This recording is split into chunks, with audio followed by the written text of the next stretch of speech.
Not finished though. I stopped at the chloroquine story.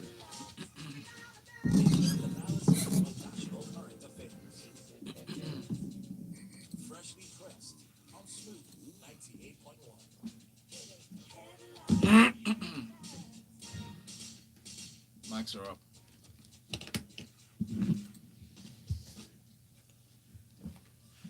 Good morning to you, and thank you for joining us here on Smooth 98.1 Love Music, Love Life. It is time for us to get into a detailed analysis of newspaper stories this morning inside of a segment called Freshly Pressed 981. My name is Valentine Ohu, and I'm joined by Divo Okore, who's my analyst this morning. Hi, Divo.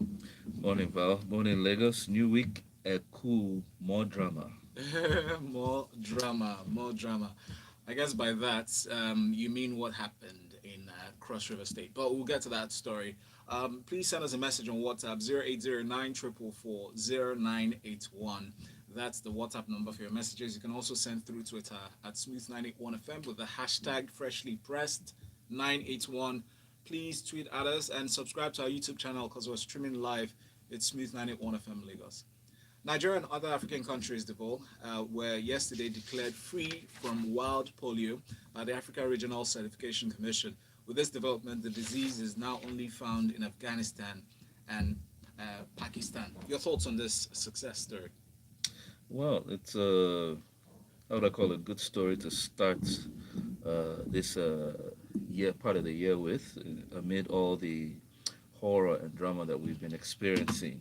And it is on good report that Nigeria, as announced by some of the external bodies, has achieved a free polio, wild polio status. Okay, this was declared by the WHO, and a certificate, the Africa Regional Certificate Commission, said that Nigeria was declared wild polio free. Hmm. Now, this was highly celebrated by the DG of the World Health Organization, that was Dr. Tedros Ghebreyesus, who stated that Nigeria is the last country in Africa which earlier had accounted for more than half of the cases in the world, to be declared polio free. Now it's only remaining Afghanistan and Pakistan that are left. Now, as we know, polio had ravaged Nigeria for some time, and it had been one of the viruses that had taken a while to defeat. And even though many other countries in the world had been declared polio free and had eradicated it from its spread, Nigeria suffered this for a long time, for over about 10 years after the world had left it. Now, we know that polio is a virus that is contracted through contaminated water. It affects children under 5, and it kind of leads to some form of paralysis, where you see many of these people who were born with very wrong limbs, etc., and all of that. Now, Dr. Tedros did hail the local health workers who had been the champions in this fight, and they were backed by the WHO, UNICEF, the Polio Stop program, and then the CDC. And he said that that we should continue because it's not the end. There are other virus-related issues that the world is still fighting. I mean, especially the pandemic that we're facing, Yeah. the coronavirus, aka COVID-19. But I would want to lay some kind of example here for people to follow. You see that when the world did suffer the polio virus, science and medicine came together to be able to develop the vaccine. And the only reason it was perpetrated in Nigeria, especially, was because of the lack of buy-in from ethnic, religious, and associations which had some sentiments that prevented people from getting vaccinated. And this is where I would say a special thanks to the Bill and Melinda Gates Foundation for the work that they did. Many people do not know that, to me, Bill and Melinda Gates are Nigerians. They're in Nigeria more than most people Because they know. spent millions of No, dollars, I'm not talking about their money, their donating. presence. Yes. They've been in certain regions in the country on unannounced, okay, all in a bid to fight this virus, polio, Yeah. for a long time, and they met many hurdles simply because of the sentiments coming from ethnic zones, religious places. But with the eventual buy-in and the cooperation through government and state workers and the various local health champions, we've been able to eradicate it finally. So it's something that we should take into note as we look as a country, as we work towards with other countries and trying to find some kind of lasting vaccine solution to the coronavirus and any other breakout that happens at any point in time. All right, thank you. So from that great story, which is something that should be hailed across board as well, finally polio-free, it's something to be happy about. The next one that really offends a lot of us, speaking of the press, is the outrage and condemnation that's trailing the verbal assaults that was dished out generously by the former Minister of Aviation and the PDP chieftain, Femi Fani-Kayode. He insulted a journalist and called him stupid, and just in very unsavory words, very stupid, because the Daily Trust newspaper, Cross River State correspondent A.L. Charles, had asked him who was bankrolling him because he was supposedly on a tour, an inspection tour of projects executed by the state governments across Nigeria. He got to Cross River State, was received amid cheers, but the journalist was doing his job and asked him questions. So who's sponsoring this? And he looked at him, said a few words. Some of them I would state here. Charles asked Femi Fani-Kayode, who was bankrolling his recent trips around Nigeria, to which the ex-minister responded with a raised voice, insult, and eventually a threat to inflict bodily harm on the reporter.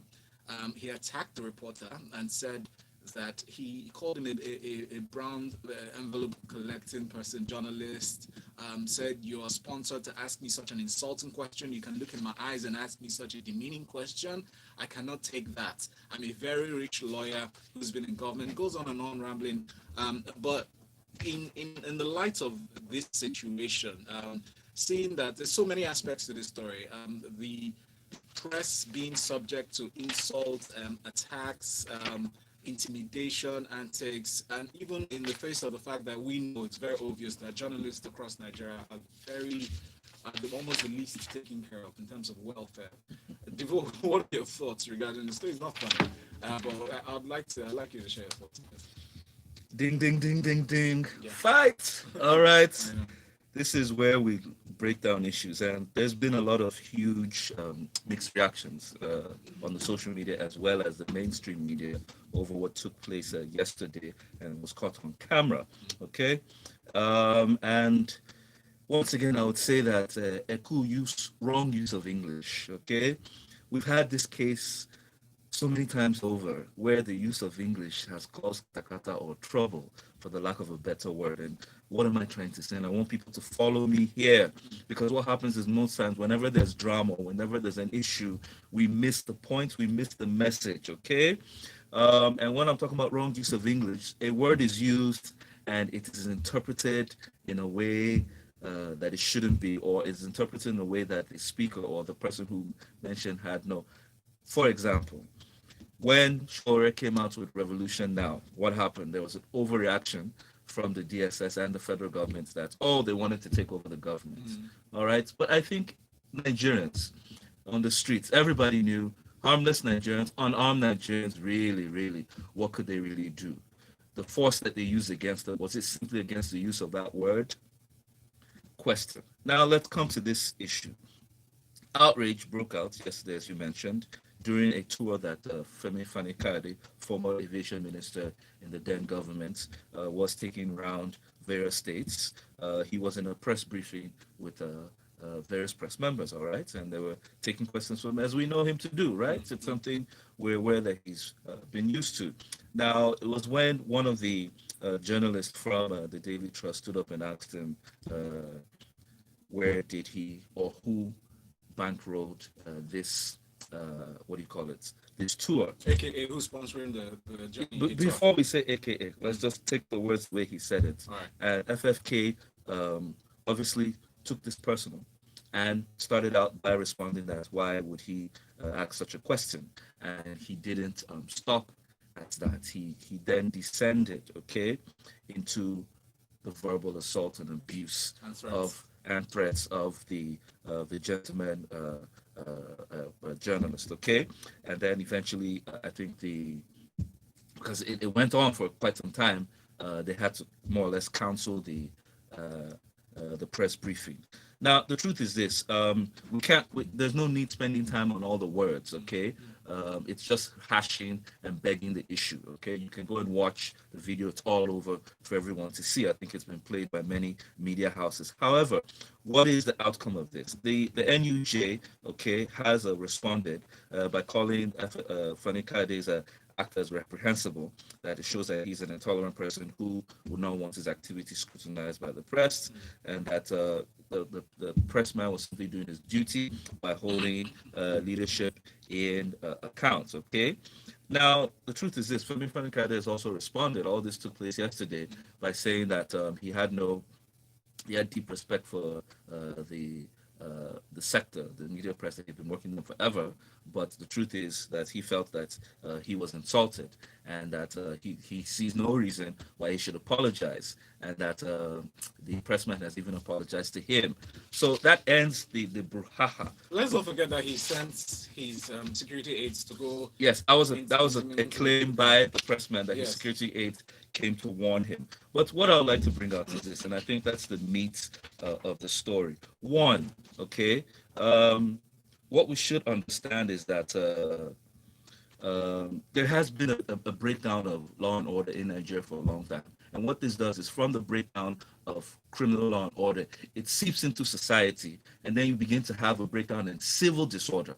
And I'm talking about the conversations we've been having on various levels. Let's not take things out of context. It's happened in so many places. Look at what's going on in the National Assembly. What we should be dealing with in terms of issues of criminal content and conspiracy ends up in conspiracy, or it's played around with jokes and conjunctions, etc. and co. Same thing here, that this action, what the breakdown, the verbal assault, should not be interpreted or x-rayed on the platform of privilege. Okay, you don't have any right to talk to people anyhow simply because you are more influential than them. It shouldn't be x-rayed on the platform of ethnicity. I've heard a few comments saying, "Oh, if it was another region, this is what would have happened." Oh, what some he said this to other regions. No, it is not. It has nothing to do with ethnicity.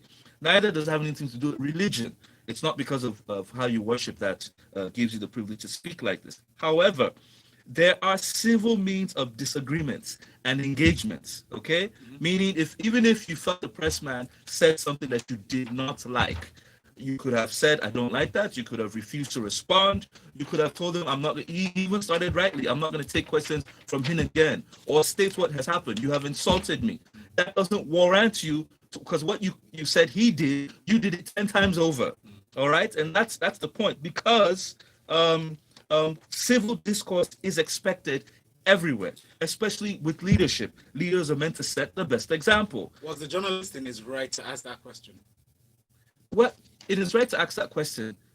He has a right to ask any question. However, you also have an equal right not to answer, or to express your displeasure with what you have been asked. Okay, it's not today. People go through conferences all the time. What is wrong with asking somebody? That's my point. I mean, who's sponsoring this? There may You're be going around states. There may be some. There's never a report that this is a project that has been embarked upon. There was never an official statement saying that the federal government appointed Yes. you to carry on these investigations or this inspection of projects. Yes. So, Oga, explain to us what is going on. That's my point. There was nothing wrong in his question. However, because we know that the use of the word bankroll, it normally implies that someone is sponsoring you from some sort of maybe illegal, illicit, or otherwise corrupt action. Okay, we know that. So, which is the angle he took it from, that you want to infer that I am working at the expense of someone. Okay, why would that be the first inference? That's my point. Whether irrespective of the interpretation, you have a right. FFK had a right to say, "I'm not going to answer. Right. I don't like this kind of questioning." He could just remember the issue in the House when they were discussing the project with the NDE, when they were asking the minister questions. What did he say? "I'm not going to answer all of you. I'm not going to have this under a closed door session." He did not revert to abuse. Okay, it is when you abuse, that is when you go below the normal understood levels of civil discourse. Now I'm saying this because children are watching. If leaders are this short fused, what do you expect our civil society to do? What do you expect Nigerians who have been suffering and taking the, in quotes, BS from government for ages to do? So on both sides, we have responsibilities. And I'm saying here that any leader or anyone who breaks or goes below uh, the tenets of civil discourse, you will meet an equal and opposite reaction. And I Especially hope, when it's directed at a member of the fourth estate of the yes, realm, because let's not forget that the journalists have equal powers as the members which of I the House of expect them to now Representatives, as leverage the on. executive, as the judiciary. Yes, which I expect them to now leverage on to express their displeasure for this action that has been taken. Shogun sent a message on WhatsApp. He said, imagine if it was Buhari that attacked the journalists. PDP chiefs and journalists would label him a dictator. Yemisi says FFK is a very irrational, abrasive fellow who's always on the defensive. The whole world, especially Nigeria, is a materialistic society. So journalists asking him about bankrolling a financial aspect shouldn't receive such grave reactions. Some people just behave as if they don't spend or need money. Emeka Nelum says, I follow Fanny Kade on Twitter and I see the insults he dishes out daily against his present administration. Then he went bonkers. Nigerian politicians need serious PR training. This one from Victor says NUJ should demand that FFK apologize to Daily Trust. Reporter, the verbal abuse was preposterous. They demanded an apology. He said adamantly he's not going to apologize to anyone. Dr. I says, hello, FFK is no different from your other politicians and government officials behave. Journalists and social media persons have been arrested for similar actions by several actors, and what has happened? If it was a governor and this was called an insult, I wonder what NUJ would say. The journalists in Nigeria have been coddling the politicians and are reaping the results of it. We'll take more stories. Let's move on. Okay, I want to say something about that. Many people have gone about the discussion on brown paper bags. Please remember, no matter what happens within the practice of any institution, it does not warrant disrespect to the profession or to personalities. You cannot go about on the street slapping people because you believe you don't like the color of the shirt that they wore. You don't have that right. So, like I said, I expect the media to take equal and opposite reactions within the tenets of the law to address the situation. Thank you. Nigeria has the most expensive internet globally. A study has revealed, a study of 85 countries says, this study was conducted by Surfshark Press, a United States-based solution provider. So what they do in this ranking is to benchmark the least affordable internet for mobile plans against the cheapest mobile and broadband plans available in the country. That you just see. Apparently, Nigeria ranks below Colombia and Honduras in terms of internet affordability. But we all knew this. Well, the thing is, there's not much to the story. Someone did a poll, and we are out of 85 countries, we're 81 on the list in terms of affordability. And they looked at quality of service, infrastructure, and security. But in Africa, we are below Algeria, SA, Kenya, and Tunisia. I'm surprised that because I think SA has higher data charges than we do. However, the truth is, pricing in terms of telecommunications, with regards to internet, is a factor that the government and the operators need to come together to see how they can reduce. Why? Because internet in today's world is deemed as social infrastructure. It's something that everyone needs. If they're able to provide it for as many people as possible, you will lend to the increment of your GDP. Yeah. So that's that. 2 days ago, I asked this question on Twitter. I asked what the most reliable ISP was in Lagos. Somebody replied and said, well, it's sad but true to say that some ISPs work, it works based on location. So the ISP that's efficient in VI, for instance, won't be efficient in Koi. The one that's efficient in Obodo will not be efficient in. Okay, I'll just lend a quick question. I'll lend a quick note on that because of my experience in telecommunications. Okay. Service quality is a function of your infrastructure. Okay, in a case whereby you use one place to feed 10 children, obviously people are going to get hungry very quickly. All right. So what I'm saying is, if the operators are to invest in infrastructure the way it should be to get the super fast, reliable speeds that you require or you desire, it will obviously lend to an increment in the cost. So it's that balance that each and every one of them have been trying to achieve that has left us where we're at. But I think they've done well. I think let's give Nigeria a good clap coming from where we've been. Like I said, government and operators need to continue working together to see how they can address social infrastructure. All right, so let's move on to the next story. The National Agency for Food and Drug Administration and Control, NAFDAC, yesterday declared that chloroquine prevents the dreaded coronavirus. This was a statement made by the Director General, Professor Christiana Mojisola Adeye. She said during an online interactive session with journalists that, quote, we realize that chloroquine can be used in the early stage of COVID-19 infection as a prophylactic treatment. Science does not lie. She went further to state the reasons behind her response and the level, saying it's just for in vitro tests that's in laboratory. But looking at the story and her statement, although we know that even if you declare a particular drug potent for the treatment, it still has to go through several tests and accreditation. Yes, and that's how I want to summarize this story, because I don't think it's been given a proper hearing. And I think the DG of NAFDAC, Dr. or Professor Christiana Mojisola, they need to actually reiterate her position. Yes. Because what happens is when it comes to clinical treatment or cures, people run away with what they hear, especially like what we've been hearing with America and how the president has stated some cures. Now, what she said is that it is useful, okay, in early stage prophylactics. And what is prophylactics? Prophylaxis is like when you take a drug to prevent the onslaught of a certain vaccine, a certain disease or whatever, okay? Now, it's not a treatment, so to speak. It means when the virus or the disease is in its early stage, when it hasn't really gotten a hold, a hold of your body, you can treat it at that stage, meaning prevention. It helps in the prevention. Essentially. Okay? Essentially. Yes. So, if people hear this the other way and take it that this is now a cure and a treatment, one, there will be an upsurge in the purchase of chloroquine. People will be waiting until they get to late stages before they even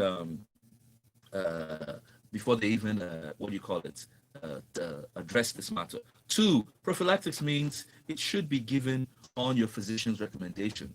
So you're not the one to know the stage that you're at, and that's why the clinical trials are still going on, and that's why she's saying it's not about the drug, but it's about the phase of the disease in your body that is what is important. So I think this should be clarified properly so that we don't have a misuse or misappropriation of this therapy. Devo, what are your thoughts regarding the new indications that state governments will fund their various security outfits with security bailout that's been, that's handed down by the federal government? It was gathered yesterday that states are seeking reimbursements for their expenses so far on police and other security agencies, even in the light of the fact that the regional security outfit Amotekun has been approved by some, or integrated by some states. Relating to this, your thoughts, please. Well, there's a high level here, and there's the remote cause, and then there's a real cause. The real cause is what they've stated. Yes, states did have to spend during the lockdown and even till date on security matters to ensure that the lockdown was effective, and that even all the, as you know, the PPEs that were expended to ensure that those who were in the front line maintain some level of safety. Now, since that wasn't part of the budget, nobody planned for it. Many of them are running red, okay, and they have sought the federal government aid on this aspect. Now, remember, when they raised this issue, this was given the fact that the states, and this is the remote issue, where the politics comes to play, the states agreed, that's the National Council, that I can't remember the amount of money that the federal government took from the escrow crude account, something like that. I can't remember exactly. I think about $1 billion or something like that. No, not Treasury Single Account, but there was amount of money that the Council of State approved for the FG. Yeah. Okay, to take, I think, either from our reserves or something like that. Yes, there's a fund for special events like yes. this. So the governors did state to the president that in giving you this approval, okay, we want an equal appreciation in helping us out with security bailout. All right, and here it's coming. Now, what is the real issue? On the surface, it means nothing, but we know the history of government, both at the federal and state level, in terms of expenditure. Up till date, there's still some states that haven't paid up the last palliative that came from the FG, of which even when they couldn't pay as and when due, the federal government had to more or less renegotiate or refinance the payback, which was they spread it across so many years so that they take it from source whenever they do the derivation funding. So what I would like to see happen is what has always happened. When the federal government means business, they request for invoices, they request for a plan from the state governments as to what and what they will be funding, okay? So that when it's given to them and when the claims are made, at least we know that this was how you intended to expend it. Because if you credit the state governments, some of them have been known to diversionary tactics in the use of these funds. So that's all there is to be said about this. We expect probity at all levels. Remember, even the COVID-19 funds till date are still under question in the eyes and views of many. In terms of transparency, Transparency in how it was spent, yes. Let's look at the real situation. Well, these are real, but more real situation in terms of physical effects that we experience in our climate. Not every day you hear us, reiterate the reports from the Nigeria Hydrological Services Agency that predicts the weather conditions and just gives warning ahead of a potential flood. The most recent we've heard is from the Nigeria Hydrological Services Agency predicting heavy flood hitting Federal Capital Territory, Lagos, and River States from September 6. In this statement, there's at least 102 local government areas in 28 states fall within the highly probable flood risk areas, according to the agency. It said about 275 local government areas in 36 states of the Federation, including Abuja, were within the moderately probable flood risk areas. Your thoughts on this, Devo? Okay, this warning has been in the press for some time now. Here, the Nigeria Hydrological Service Agency has predicted. Also, it has come also on the prediction of NIMET, of which the environmental commissioner in Lagos, Tunji Bello, had also been speaking on earlier time past. And basically, what they're saying is that the 270 days rain, which was predicted earlier on in the year, which people only saw the first half of, the second half is coming, and they're predicting within the months of September and October. And they're saying that it's going to come with a bang. It's going to come hard because the River Niger Basin, okay, which extends to about 6 countries, flows from north to south. So it will empty out in the Atlantic. And in the 2 states that are littoral are Rivers and Lagos State. So these 2 states need to be on guard. Even Abuja. Yes, it will flow through there, but it will hit hardest on Lagos and Rivers. So those 2 states need to start preparing. Now, what this means is damage control, meaning we can't stop it. There is going to be flood. It's being said now. So issues regarding drainage, clearing, and if possible before that time, because it's a short space of time, removing houses that are sitting on drainage. And people have to be careful because all the plastic water wastage that hasn't been taken care of. These are the things that prevent this water from flowing freely. And once it can't flow freely, it's going to take out homes, houses, people in some cases. And it makes me wonder because on Saturday I was around Magodo and I noticed the canal and I saw some structures being built on such canals, and it gets me worried because I see construction work going on around Lagos. I just hope that there's more attention will be cast on situations like that, especially freeing up the canals so that water can pass. But let's move on and touch on this story. As a new development, the Central Bank of Nigeria has directed deposit money banks to take charge of collection of electricity bill payments in the country.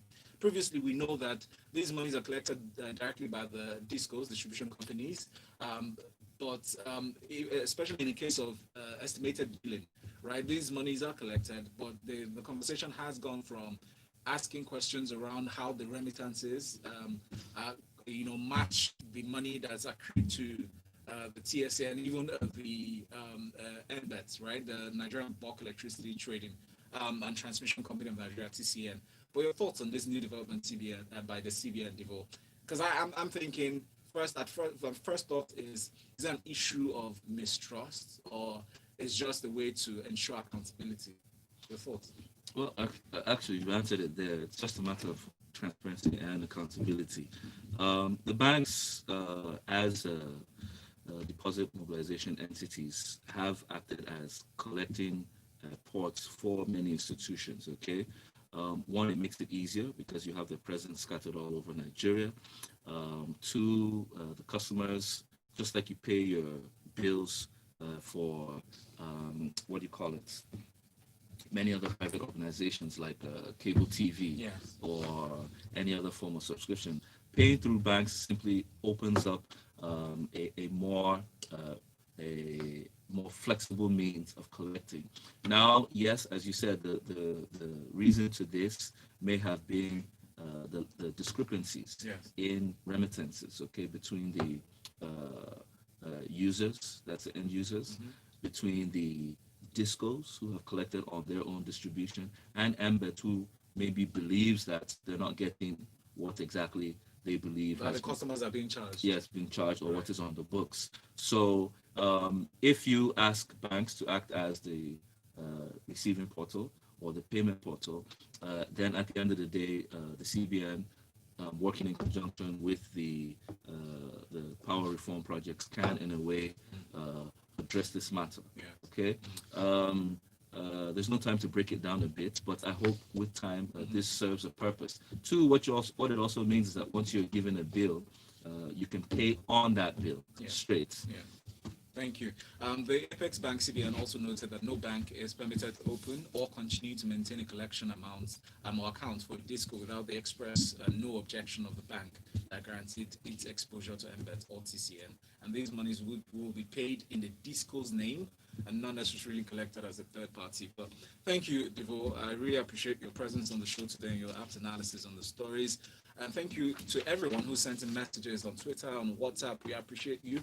We'll extend this FFK journalism conversation for Lagos Talks 981 so you can call and share your thoughts. Stay with us here on Smooth 98.1. Devo can be found on social media as at Devo Okore, is Devoe. Stay with us here on Smooth 98.1.